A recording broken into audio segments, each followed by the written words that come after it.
अस्तित्व न्यूज 24 तास, जनहितासाठी एक पाऊल पुढे। ठक्कर बाजार पाठोपाठ पोलीस हवालदारास मारहाण करण्याची दुसरी घटना त्र्यंबक रोडवरील एबीबी सर्कलवर घडली। शहर वाहतूक शाखेचे जगन्नाथ बारी यांना दुचाकीस्वारांनी मारहाण केल्याचं समोर आले। नाशिक शहर वाहतूक शाखेचे हवालदार जगन्नाथ विठ्ठल बारी त्र्यंबक रोडवरील एबीबी चौकात वाहतुकीचे नियंत्रण करत असताना एका दुचाकीस्वाराने त्यांना मारहाण केल्याची घटना घडल्याने खळबळ उडाली आहे।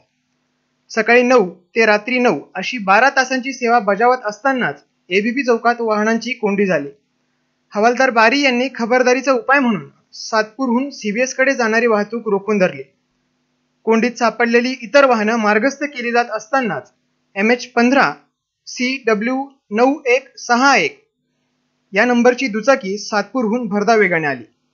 हवालदार बारी वाहतूक कोंडीतून एक एक वाहन पुढे काढत होते, मात्र दुचाकीवरून आलेला भूषण दिनकर वाघ कोणाचीही पर्वा न करता सिटी सेंटर मॉलकडे भरधाव निघून गेला। ही गोष्ट लक्षात येताच हवालदार बारी यांनी पाठलाग करून दुचाकीस्वारास रोखले।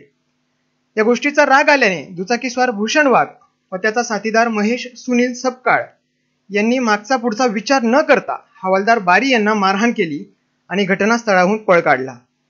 मारहाण करणाऱ्या दोघा संशयितांवर गंगापूर पोलीस स्टेशनला मारहाण व शिवीगाळ केल्याचा गुन्हा दाखल केलाय। सहाय्यक पोलीस निरीक्षक गवळी या प्रकरणी पुढील तपास करत आहेत। अस्तित्व न्यूज साठी प्रतिनिधी प्रकाश दुर्वे, नाशिक।